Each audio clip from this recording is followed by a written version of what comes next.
qabsoota har'allee jiru ammallee itti fufnaa kanaaf of qopheessu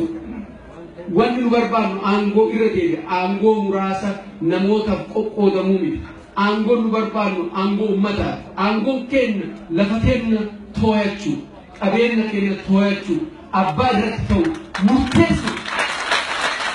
nuti murteessu waan oromiyaa laachisu hunda irratti uummanni oromoo qofatu murteessa namni biraa murteessuu hin danda'u uummanni oromoo akka murteessu kanaaf gootummaadhaan olaantummaadhaan irratti murteessuudhaaf harka wal qabatanii tasgabbii karaa qabu akka kinniisatti jechuun socho'uutu isinirra jiraata wajjin jirraa ani biyya alallee taa'ee hin teenne qabsaawaa ture haga humni kiyya danda'een qabsaawaa ture ammallee ni qabsoofna waliin hojjennaa galatoomaa ulfaadhaa lammii gaafa orkaa baga baatan baga ibsan isin booyaa ture biyya alaatitti yoo teenyu eessiman oromiyaa himan uummata oromoo himan oromummaa himan wanni biraa jiru oromoo sun kan oromummaan kunis kan akkatti walii diqqaa guddaa wal wajjiin bahe ara jaarsoleen na wajjiin dhufan ka akka abbaa Farahaan eessa dhagaa jaarsi achi gadi bayan manguddoo qabsoo bara 60 maratti nu bira jira Muqdishoo irraa jalqabanii bara dheeraa biyya meeqa keessa kan deemanii dhufan ilma aadamii jiroo hangafa qabsoo oromoo godina Baalee kabeetan Abdurrazaaq jiroo baa qabsiisanii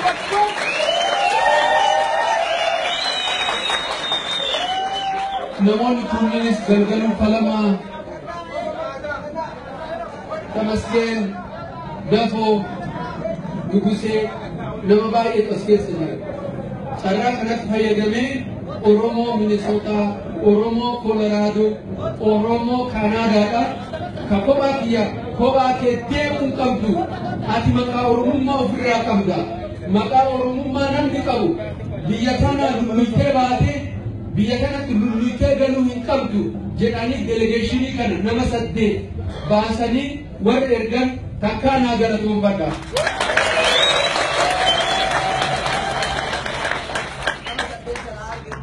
Namni 8 sun kun as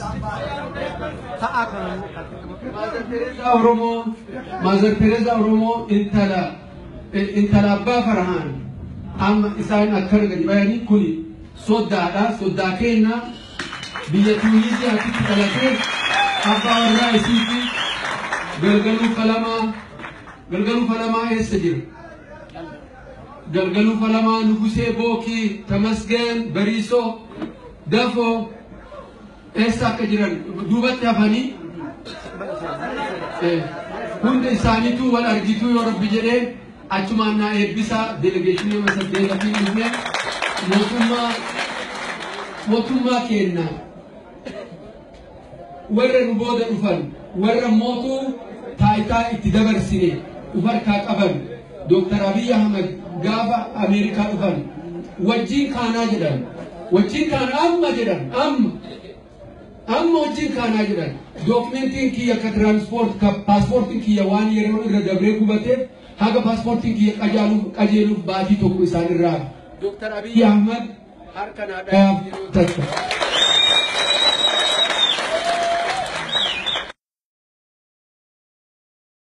so kanaafuu waliin jirraa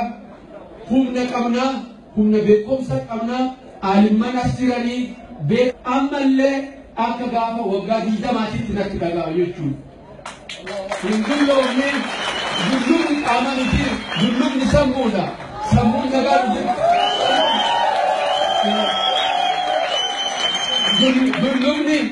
Dullumni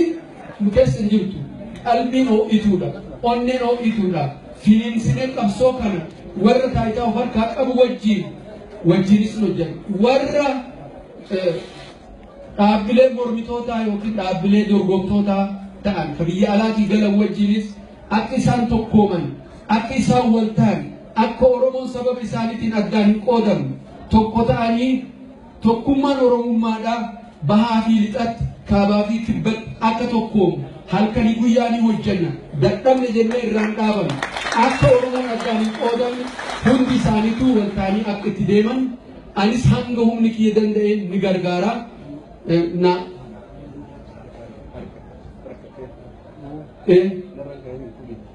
me abbaan gadan jiran abbootii gadaa keen baga jiraatan doosinin eebbisin waan dura dubbanne nama folchaa dhiifama naa godha waggaa jaha biyyarraa ture egaa xiqqoo dubbiin nama laalchifti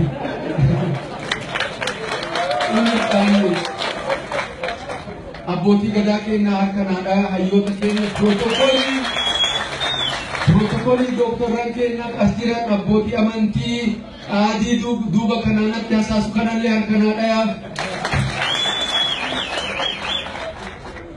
obboleessa kiyya